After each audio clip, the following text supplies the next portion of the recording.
y'all, it's Hope here from Crafty Hope. Welcome and happy holidays.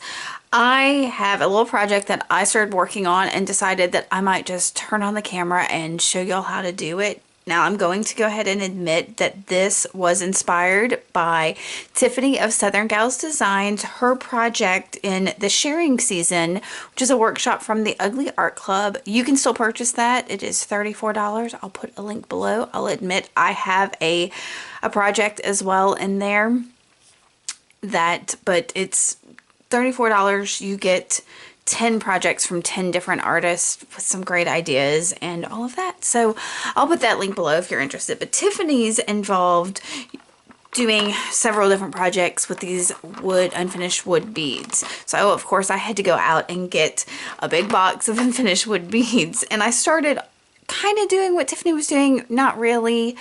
And I was sitting there at my dining room table, and right on that table is my miniature, well, I say miniature, but it's, you know, like a 1.5 foot Christmas tree. It's one of those little Christmas trees, and it was covered in all of these Bobo plastic ornaments that I kind of hate. I bought them because I needed some things, but I'm not like over the top about them. So while I had these wood beads out, I was like, you know, I want to make something that's a little more me, a little more rustic, sparkle, you know, rust and farmhouse and cottagey and all of that. And I realized these wood beads would be the perfect opportunity to do that. So I made a couple of these, and I thought I'd pop on the camera and show you how I did it. So again, full props go to Tiffany for spurring kind of this idea, because she got me to pull the wood beads out.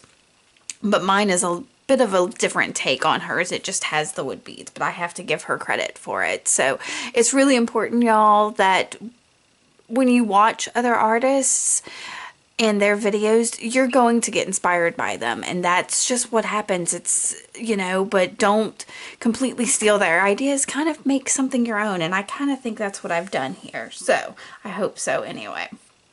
So the items I'm using for this are really simple things that were in my stash. I didn't want to have to go out and buy anything, so I encourage you to kind of do the same thing.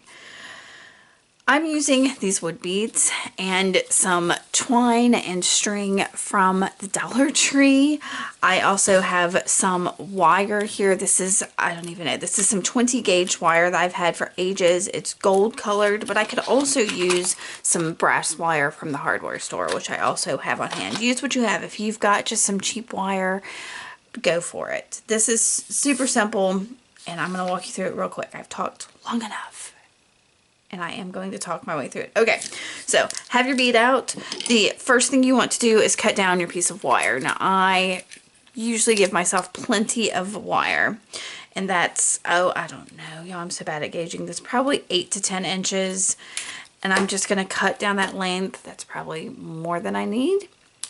And then I'm going to pick out which string or whatever I want. I'm going to do it with this one because I'm really enjoying this jute twine, and I'm using a little, you know, this is the flap off of a cereal box, so it's just some cardboard, and I have found that this does really good. It's super thick, so you don't need to do many wraps. With this, it's much more thin, and you'll need to do more wraps. So here, like this here, I did 5 wraps of the jute, but this like kitchen twine, that's 10 wraps, and they're distinctly different. So just keep that in mind. So I'm going to do 1, 2, 3, 4, 5 wraps around my cardboard. And then I'm just going to cut that off. And I'll take my wire, slip it underneath this, move it to the top. Now keep both of your ends at the bottom so you'll have those. And you don't need to insert that very much, but you're going to turn your wire up, kind of squeeze it, and go ahead and pull off like this. So you're going to have these all still looped. Leave them looped for now. It's fine. Squeeze this as much as you can and make sure you cross your wires into an X. And then while it's crossed, you're going to hold your 2 wires here and twist your twine and kind of slowly move your hand up so that you get a nice twist on your wire. And once you get a good little twist, go ahead and trim that extra wire off, just like that. So you've got this little fringy bit. Now straighten out your wire, pick out your bead. I'm going to go ahead and go with a fairly large one so it's plenty enough for y'all to see.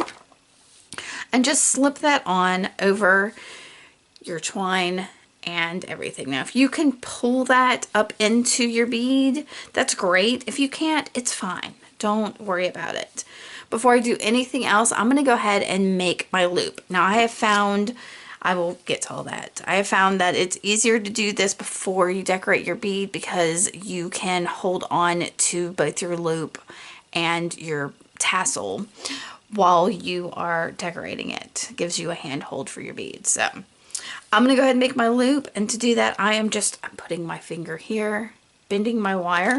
I'm going to take a pen or something that I've got on hand that's nice and big so that I can make a big loop so it'll slip right on to my tree without a hook or anything. And so I'm going to just wrap this around my marker here just like that. I can slip that off and hold that. And then with this tail, I am just going to wrap it around that stem there. Now the big thing for me is to make sure I cover up that hole because it's not attractive to have just a big gaping hole. So I'm just going to wrap this wire around and around and around. You can cut it down if you've got too much, or you can just keep wrapping it till you use it all up. Now I don't like the little ends to poke up. Can you see that? Yeah, that little end there poking up. So I'll take just some not flush cutters, what are these things? Chain nose pliers, and tuck it down just a little bit so that wire's not poking up. And just like that, you can be done. That's it. But you can make a tassel. So go ahead and grab your scissors again, and right where those loops are, put your scissors in those loops and cut. And that's a tassel just like that. But what I like to do is to use something as simple as a comb. I like these ones that have like big openings on one side and small openings on the other. And I'm going to just kind of roll my bead and make these strands kind of untwist. You could do this by hand if you want, but just a cheap comb works great. And I'm using the large openings to start. And once it gets down a little bit, and you can see it's like you get some clumpiness out, pull that out if you need it. So once that's nice, then I will go down to the ones that are spaced a little closer together and do the same thing. Just kind of separate it out. And you know, if your twist isn't tight enough, some of your strands will pull out, but just be careful. Make sure you've got a really good twist on there. All right. So that's it. It does make a little bit of a mess. That's why I'm working on just a big sheet of paper here so I can just clean all of that up. And then I'm going to take my scissors, and I mean, you can keep this shaggy if you want, but I just push this all together and clean it up just a little bit, just like that. And you've got a nice little tassel on a bead, just like that. Now, you can leave that just like that and it is fine. Or you can fancy up your bead. Like I said, I like a little bit of a rustic sparkle, a little rustic shine. So what I have decided to do on mine is to add a little gold leafing. Now you can do that in a bunch of different ways. Use some gold paint if you've got it. You can add polka dots, you can stain this, you can do whatever. But what I am just using is my handy dandy Mod Podge. And I've got a fairly thin paintbrush. And I am going to just make a line. So that's my little paintbrush with some Mod Podge on it.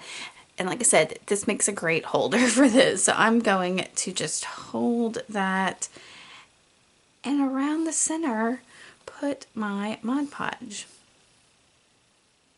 all the way around. Now my brush is a little more wet than I would like, so. And I want this to be not exact and it doesn't have to be a perfect line. If you want to do that, go for it. But that's not my MO. Put my paintbrush in my mouth. All right, so while that is kind of sitting and getting it tacky, because you don't want it to be super wet when you do this, I'm going to pull out my gold leaf. And it comes in sheets like this. You could possibly use the stuff that's already flaked up like that. I don't have any of that. But I may go out and get some and try it too. We'll see. Because I know that the Dollar Tree had some pretty inexpensively in their, what do they call it? The Dollar Plus section. They had some like of the flaky stuff in like coppers and silvers and even the gold. Alright, so I've got that on there, and I am going to roll my bead in that leaf. Just like that. Anything I tear off, I'll just stick it on there. I'm going to just kind of where I know I put that Mod Podge, I'm going to just kind of press that down. Anything that flakes off, okay, it does. That's fine. And you can pull off any of this excess like so.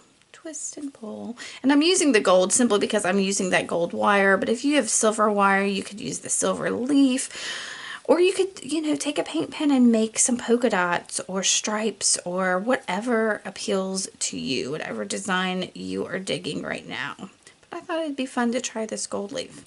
Okay, once I've got that pulled down just a little bit, I'm going to take a different paintbrush, a dry one, and just kind of swipe off the excess.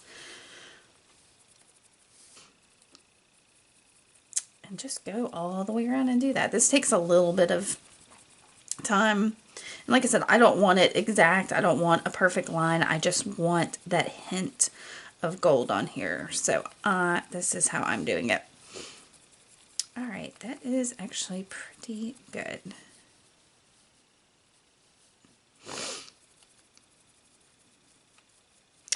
All right, I am pretty happy with that. So I'm going to close my gold leaf up. Oh, I did lose some. All right.